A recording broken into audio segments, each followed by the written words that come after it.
Stop stop stop. Welcome to my channel guys. इस video में आपको बताएंगे गाइस कि जो हम आर्म रेसलिंग करते हैं, जो बिगनर्स होते हैं जिनका आर्म ब्रेक होने के चांस कई ज़्यादा रहते हैं, और हमने आजकल न्यूज़ में भी देखा होगा कई लोगों का आर्म ब्रेक हो रहा है, तो आखिर ऐसा क्यों है वो। तो आज हमारे साथ हैं सीनियर मैम जो कि ऑलरेडी प्रो पंजा की प्लेयर है और स्टेट और नेशनल चैंपियन है मल्टीपल टाइम्स। तो मैम आप किराक हैदराबाद में स्टार खिलाड़ी हो, स्टार प्लेयर हो आप, तो being a professional arm wrestler आप क्या एडवाइस करोगे कि प्रोफेशनल आर्म रेसलिंग में हमें क्या क्या ध्यान रखना चाहिए। फर्स्ट तो हमें अच्छी ट्रेनिंग करनी चाहिए और डाइट लेनी चाहिए प्रॉपर। आपको सप्लीमेंट्स डाइट प्रॉपर लेनी चाहिए। उसके बाद रेस्ट भी बहुत ज़रूरी है प्रोफेशनल आर्म रेसलिंग बनने के लिए। तो गाइज आज हमारे साथ है एशियन रेफरी योगेश कुमार भैया, तो जो कि ऑलरेडी नेशनल रेफरी भी हैं, स्टेट रेफरी भी है मल्टीपल टाइम्स, बहुत टाइम से है। तो आज हम इनसे समझेंगे जो हमारी मिस्टेक्स होती हैं, जो बिगनर्स मिस्टेक्स करते हैं, जिसकी वजह से हमारा आर्म जो है जो ह्यूमरस मसल से टूटता है, वो आखिर ऐसा क्यों होता है। इसका सबसे बड़ा रीज़न है गलत एंगल में पावर लगाना। अगर कोई भी खिलाड़ी गलत एंगल में पावर लगाएगा तो उसका आर्म ब्रेक होगा, पहला सबसे बड़ा रीज़न। और दूसरा सबसे बड़ा रीज़न उसकी बोन इंटेंसिटी कितनी है। अगर उसकी बोन इंटेंसिटी कम है तो आर्म ब्रेक किसी भी एंगल में हो सकता है, चाहे वो एक अच्छे एंगल में हो या वो बेकार एंगल में हो, आर्म ब्रेक हो ही जाएगा वहाँ से।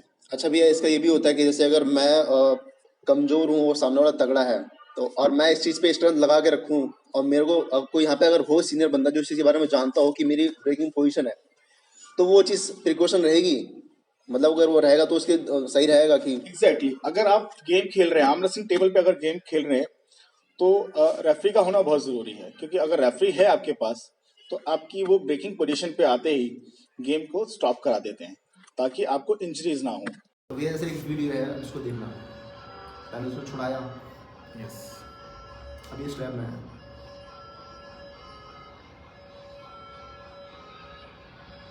ये देखो, ये आपने देखा। अब यहाँ पे भैया संजय भैया हैं, उन्होंने रोक दिया। आपने ऐसा कहा कि रेफरी होता है तो वो रोक देता है, संजय भैया नहीं होता तो यहाँ क्या होता भैया। यहाँ इनका आर्म ब्रेक हो जाता। अभी इनको इंजरी हुई थी यहाँ पे, क्योंकि अगर रेफरी नहीं होते यहाँ पे तो आर्म ब्रेक हो जाता, क्योंकि इनकी बॉडी पूरी इस तरफ आ गई थी और हाथ उस तरफ चला गया था। स्ट्रैप है ना, इसी वजह से वो थोड़ा सेफ भी रहा। अगर स्ट्रैप नहीं होता तो बंदा सीधा प्रेशर लगाता, उस जगह वो आर्म ब्रेक हो जाता। और जबकि ये दोनों मेरे को भैया खिलाड़ी लग रहे हैं, ऐसा नहीं कि हाँ नहीं हाँ, है। ये दोनों ही चैंपियन है, ये अपना दिल्ली का चैंपियन, नेशनल चैंपियन है। तो गलती किसी से भी हो सकती है भैया, मतलब एग्जैक्टली जब आप गेम खेलते हैं तो कई बार आप क्या टेक्निक के को भूल कर जोर पे चले जाते हैं। जब भी अगर आप ताकत लगाएंगे तो वहाँ कुछ ऐसा निकल के आता है। एक वीडियो और दिखाना चाहूँगा भैया। या बहुत ज़्यादा उसके एंगल में देखो, टेबल से भी वो दूर है। और यहाँ पे कोई प्रोफेशनल रेफरी नहीं भैया। नहीं, ये तो कोई ऐसे, ये देखो, आपके देखो वो बॉडी वेट लेके नीचे चला गया और ये लड़का टॉप में मारने के, और ये आर्म ब्रेक। शिट। अब जिसकी हम बात कर रहे थे, जिस चीज़ की हम बात कर रहे थे, बोन इंटेंसिटी की, ये वो चीज़ है। सामने वाले का हाथ यहाँ पर था, जिसका हाथ ब्रेक हुआ, कोई गलत एंगल नहीं था, यहाँ पर था और यहाँ से वो सीधा आर्म ब्रेकिंग पे चला गया। उसकी सबसे बड़ी वजह उसकी बोन इंटेंसिटी। दूसरा कि जब वो गेम खेल रहा है वो पूरा टेबल से नीचे आ गया। नीचे आने के बाद उसका हाथ यहाँ पर, और कोई गलत एंगल नहीं था इसमें। जिसमें आर्म रेसलर्स खेलते हैं गेम, आर्म रेसलर्स बहुत अच्छे गेम खेलते हैं, यहाँ से हारे हुए गेम को भी यहाँ से उठा के लेके आते हैं, मगर उसकी बोन इंटेंसिटी जो है वो भी, जिसकी वजह से वो आर्म ब्रेक हो गया उसका यहाँ से। भैया आप इसको अगर हम समअप करें कि प्रोफेशनल आर्म रेसलिंग में हमें कुछ ये तो ध्यान रखनी चाहिए स्टेप बाय स्टेप, तो हमें क्या क्या ध्यान रखना चाहिए। सबसे पहले आपको अंडर गाइडेंस ट्रेनिंग लेनी चाहिए। प्रॉपर सप्लीमेंटेशन के साथ डाइट भी ज़रूरी है, सप्लीमेंट्स भी ज़रूरी हैं।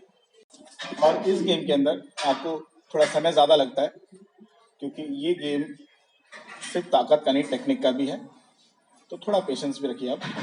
मैं आपको एक दो पॉइंट्स बता देता हूँ जो आर्म ब्रेकिंग पोजीशन पे होती है। अगर आप विदाउट रेफरीज खेल रहे हैं तो आपको वहाँ पे गेम स्टॉप कर देना है, नहीं तो आपको इंजरी होगी ही होगी। एक, आप इसे जैसे किंग्स मूव कहते हैं, कि जैसे कि आप बॉडी नीचे लेके चले जाते हैं और आपका हाथ यहाँ होता है। अब आपका शोल्डर का अलाइनमेंट नहीं है, अगर सामने वाले ने यहां से चढ़ के आपको प्रेस मार दिया तो उस पॉइंट पे आपको इंजरी होगी। दूसरा कि आप जब गेम खेल रहे हैं और आप साइड में जाते हैं और अपना हाथ को वहीं पे छोड़ देते हैं, जैसे अभी ये पोजीशन आप देख रहे हैं, यहां पर अगर सामने वाला साइड प्रेशर लगाता है या यहाँ पे सुपनेट करके आपको दबा देता है तो भी आपको इंजरी होगी। जब भी आप अपना शोल्डर का अलाइनमेंट हाथ या अपना हाथ जो है शोल्डर के अंदर रखेंगे और गेम खेलेंगे, आप सेफ हैं। अगर आप अपना हाथ शोल्डर के बाहर लेके जाएंगे किसी भी एंगल पर तो आप वहां पे ये समझ लीजिए कि आपको इंजरी के चांसेस ज्यादा हैं वहां पर, जब भी आप शोल्डर को दूर कर देते हैं। और जो स्कूल में खेलते हैं स्कूल वाले बच्चों के लिए स्पेशल रिक्वेस्ट है मेरी एक कि पहला कि आप जो अपना स्कूल का बेंच है उस पर ना खेलें, क्योंकि उस पर आप जब गेम खेलते हैं तो आप, क्योंकि कोई एंगल नहीं होता। अगर हम अपनी एल्बो की बात करें, एल्बो पैड की बात करें आर्म रेसलिंग टेबल में, तो वो क्रॉस होते हैं, ठीक है, ये क्रॉस है। मगर जब भी हम स्कूल की टेबल पे लगाते हैं या ऑफिस में लगा रहे हैं, कहीं कैफे में बैठ के आर्म रेसलिंग कर रहे हैं, तो वहां पे आपके हाथ एकदम सीधा सीधा रखते हैं। जब भी आप अपना हाथ सीधा रखेंगे, आप एक बार लाइए अपना ये हटा के दिखाइए, ये देखिए, अब हम हाथ अपना सीधा रख लिया हमने। अब सीधा रखने से हमारा एंगल ये आ गया। अब थोड़ी सी पावर लगाऊं मैं, ये लगाएं तो हाथ ये जाएगा, मेरा हमेशा सीधा जाएगा और मेरा हाथ जो है शोल्डर से बाहर निकल गया। देख लीजिए,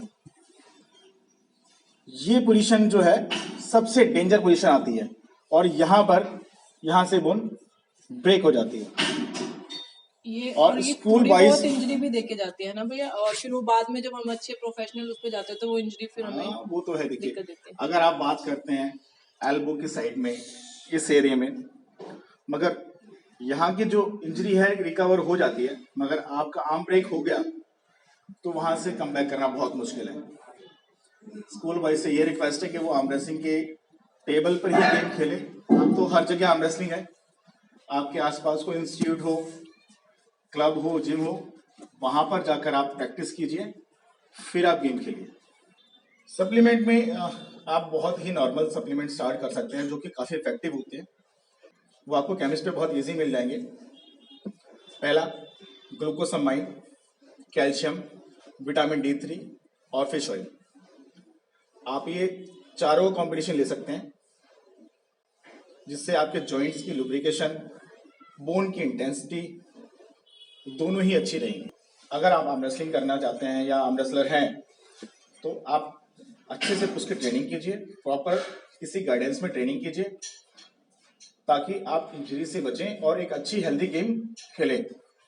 और अगर आपको ऑनलाइन ट्रेनिंग चाहिए तो आप इसी चैनल पर ऑनलाइन ट्रेनिंग भी ले सकते हैं और वीडियोस हैं जो बहुत सारी अपलोड कर रखी हैं, आप उसको भी देख के कुछ सीख सकते हैं।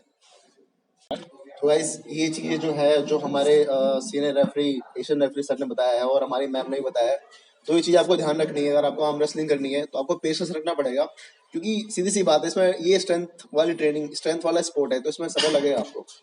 तो गाइस इस टॉपिक को लेके मैंने रिसर्च की थी, गूगल पे भी, यूट्यूब पे भी और चैट जीपीटी पे, जितना हो सका था कहीं पे भी, तो मेरे को प्रॉपर इन्फॉर्मेशन नहीं मिली थी। तो ये इन्फॉर्मेशन जो आपको मिल रही है, ये मेरे जो कोच हैं योगेश कुमार भैया, तो ये इनके 14 साल के एक्सपीरियंस का है। जो इन्होंने प्रिकॉशंस बताई हैं वो आपको फॉलो करना है, तो ही आप अच्छे से कर पाओगे। और make sure to train your arm before arm wrestling. और वहाँ भी बहुत सारी चीज़ें होती हैं, डाइट होता है, सप्लीमेंट होता है, जितनी भी चीज़ें हमारे सर ने बताई है वो आप करेंगे तो ही आप अच्छे से कर पाएंगे, ठीक है। तो थैंक्स फॉर वॉचिंग, और ये वीडियो बहुत इन्फॉर्मेटिव थी और आगे भी ऐसी वीडियो लाता रहूँगा मैं आपको। Make sure hit the subscribe button. Thank you.